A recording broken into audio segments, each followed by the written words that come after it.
Assalamualaikum warahmatullahi wabarakatuh. Hari ini balik lagi bersama Ustazah Isna di pelajaran matematika ya. Alhamdulillahirabbil alamin. Puji syukur kepada Allah Subhanahu wa taala yang telah memberikan kita nikmat kesehatan dan kesempatan jadi kita bisa bertemu lagi. Insyaallah kalian semua Ustazah harap dalam keadaan sehat walafiat. Oke. Hari ini kita akan melanjutkan pembelajaran kita di pertemuan sebelumnya, yaitu masih di bab aritmatika sosial. Sebelum kita mulai pembelajaran, ada baiknya kita berdoa dulu ya. Masing-masing boleh berdoa. Alhamdulillah, semoga kita niatkan belajar kita hari ini semata-mata untuk beribadah kepada Allah Subhanahu wa taala. Bab aritmatika sosial, subbab materi bunga tunggal. Adapun kompetensi dasar yang akan kita capai di pertemuan hari ini adalah yang pertama, mengenal dan menganalisis berbagai situasi terkait dengan aritmatika sosial. Nah, untuk pertemuan ini kita khusus membahas tentang bunga tunggal saja ya. Kemudian kompetensi dasar yang ke-4.9 adalah menyelesaikan masalah yang berkaitan dengan aritmatika sosial. Tujuan yang pertama adalah kalian dapat mengetahui pengertian dari bunga tunggal. Kemudian yang kedua, kalian juga dapat mengetahui hubungan bunga tunggal dengan Quran Surah Ali Imran ayat 130 dan Quran Surah An-Nisa ayat 29. Dan yang ketiga, kalian dapat menyelesaikan masalah kehidupan sehari-hari yang berkaitan dengan bunga tunggal. Otomatis di tujuan yang ketiga itu kalian bisa menghitung bunga tunggal itu seperti apa. Pahami ya, sama Quran Surah Ali Imran ayat 130. Boleh satu orang, mungkin Mbak Sila bisa membantu dibacakan terjemahan Quran Surah Ali Imran ayat 130. Silahkan. Wahai orang-orang yang beriman, janganlah kamu memakan riba dengan berlipat ganda dan takwa kepada Allah agar kamu beruntung. Masya Allah. Kemudian Quran Surah An-Nisa ayat 29. Boleh minta tolong Mbak Rara untuk membacakannya? Wahai orang-orang yang beriman, janganlah kamu saling memakan harta sesama dengan jalan yang batil, tidak benar, kecuali dengan perdagangan berlaku atas dasar suka sama suka di antara kamu. Baik, Masya Allah. Kalau di atas ini tadi menjelaskan tentang riba, Surah An-Nisa ayat 29 itu salah satunya juga memperbolehkan kita melakukan jual beli ya. Kalaupun riba diharamkan, tapi Allah memperbolehkan kita untuk melakukan saksi yang lain yaitu jual beli. Oke, kita lanjutkan Quran Surah Al-Imran dan Quran Surah An-Nisa ini. Kira-kira nanti apa ya hubungannya dengan materi yang akan kita dari hari ini? Nah, sekarang kita mulai ke materinya tentang pengertian bunga tunggal. Bisa dilihat di buku paketnya, sama-sama dibuka, dibuka. Di situ ada, jika kita menyimpan atau meminjam uang di bank, maka tiap tahun uang kita akan bertambah. Tambahan uang itu disebut dengan bunga. Nah, jadi bunga yang akan kita pelajari hari ini bukan bunga yang ada di taman ya, tapi bunga untuk uang. Nah, kalau bunga tunggal itu apa kira-kira Ustazah? Kalau bunga tunggal itu adalah bunga yang dihitung berdasarkan modal saja, sedangkan bunganya tidak berbunga lagi. Kita lanjutkan ke hubungan bunga tunggal dan riba. Riba adalah penetapan bunga atau melebihkan jumlah uang saat mengembalikan berdasarkan persentase tertentu dari jumlah pokok yang dibebankan kepada peminjam. Nah, tadi kalau bunga tunggal itu adalah uang tambahan ya. Jadi, bunga tunggal itu adalah salah satu bentuk dari riba. Melebihkan uang saat pengembalian dengan persentase tertentu akan sangat memberatkan. Oleh karena itu, riba atau dalam subbab ini disebut dengan bunga tunggal, dalam Islam itu hukumnya haram. Kok bisa haram Ustazah? Iya, berdasarkan tadi Quran Surah Ali Imran dan Quran Surah An-Nisa serta pengertian dari bunga tunggal itu sendiri. Ya, sampai sini ada yang mau ditanyakan dulu atau semuanya sudah jelas? Baik, sudah jelas ya. Nah, jika bunga tunggal itu haram, kenapa kita mempelajarinya? Ya biar kita tidak riba. Iya, kalau kita sudah tahu bentuk riba itu seperti apa, jadi kita bisa menghindarinya. Sama kayak misalkan kita menghindari lubang. Kita harus tahu dulu bentuk lubang itu seperti apa, supaya kita bisa menghindar dari lubang itu. Begitupun dengan riba itu sendiri, atau bunga tunggal itu sendiri gitu ya. Kita harus tahu dulu bentuknya seperti apa. kenapa dia bisa disebut haram? Kenapa Allah mengharapkan kita untuk melakukannya?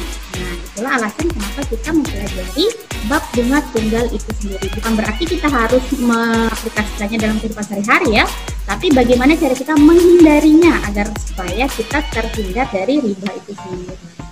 Nah, karena itu perlu tahu dan paham bentuk bunga tunggal dan mengapa Allah Subhanahu wa taala mengharamkannya. Jika kita sudah mengetahui, maka akan lebih mudah bagi kita untuk menghindari dari riba itu sendiri. Insyaallah sudah benar tadi jawabannya ya. Kemudian di sini Ustazah sudah kirimkan juga di Google Classroom kalian rangkuman rumus dari bunga tunggal.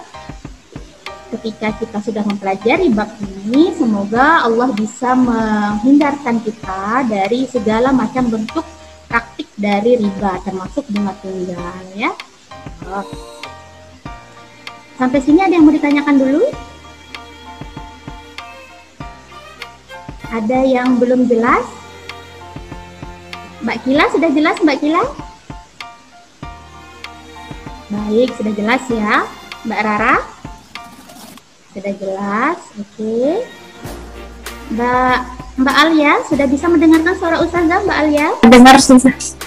Dengar dengan jelas ya suara Ustazah ya? Iya. Baik, Mbak Alia sudah paham sejauh ini materinya? Paham. Nah, Masya Allah, baik. Mbak Nabila Isriana, sudah paham atau belum? Atau perlu Ustazah jelaskan ulang di bagian mana mungkin? Iya, sudah jelas. Oh, Masya Allah, baik. Kalau sudah jelas, maka kita lanjutkan ya pembelajaran hari ini. Ada contoh soal dan penyelesaian. Sampai di sini ada yang belum dimengerti atau belum dipahami?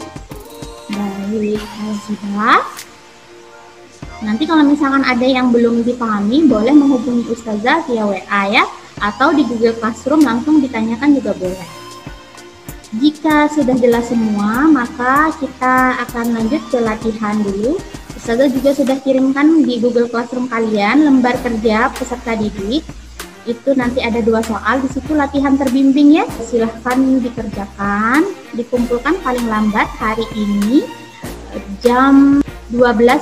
Jadi setelah kalian mempelajari tentang bunga tunggal, kira-kira apa saja yang bisa kalian ambil? Bunga tunggal adalah bunga yang diperoleh pada setiap akhir jangka waktu tertentu yang tidak mempengaruhi besarnya modal yang dipinjam. Masya Allah, baik. Secara ringkas, kita bisa menyebut bunga tunggal itu adalah bunga yang dihitung berdasarkan modalnya saja, sedangkan bunganya tidak akan berbunga lagi. Kemudian yang kedua, mungkin ada yang bisa menyimpulkan rumus bunga tunggal secara umum itu nanti bisa kalian baca lagi ya di rangkumannya ya.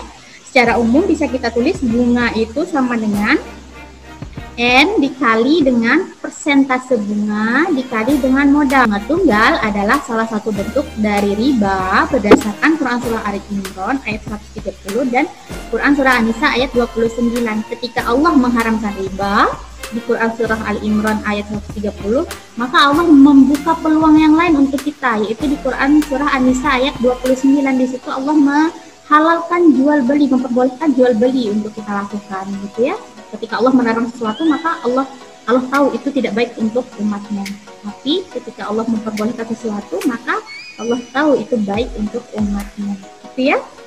Insya Allah kalau dalam kehidupan kita sehari-hari itu ada banyak sekali contohnya riba. Bahkan kayak seperti tadi contoh soalnya itu juga termasuk riba ya. Sebagai umat muslim kita harus bisa dan harus tahu bagaimana cara kita menghindari riba itu. Sehingga kita pelajari dia. Kita tahu bagaimana bentuknya, kita tahu apa alasannya tidak diperbolehkan oleh Allah Subhanahu wa taala.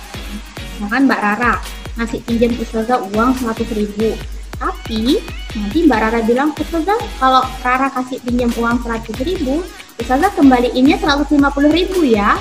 Nah itu kita termasuk riba ya. Nauzubillahiminzalik. Insyaallah Ustazah percaya semua anak soleh itu tidak akan pernah melakukan namanya riba.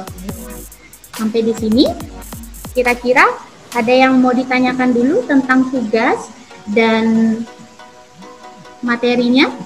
Yang ada ya, Masya Allah, baik. Jika tidak ada, semoga apa yang kita sudah pelajari hari ini bisa bermanfaat untuk kita semua, bisa kita aplikasikan dalam kehidupan sehari-hari. Aplikasikannya adalah untuk menghindarinya ya. Pengaplikasian pembelajaran hari ini adalah untuk menghindari riba itu seperti apa. Kalau semuanya sudah jelas, Ustazah tutup pertemuan hari ini. Jazakallah khairan atas kerjasama dan perhatiannya. Marilah kita tutup sama-sama ucapkan hamdalah. Alhamdulillahirabbil alamin. Istighfar, astagfirullahaladzim, dan doa penutup majelis.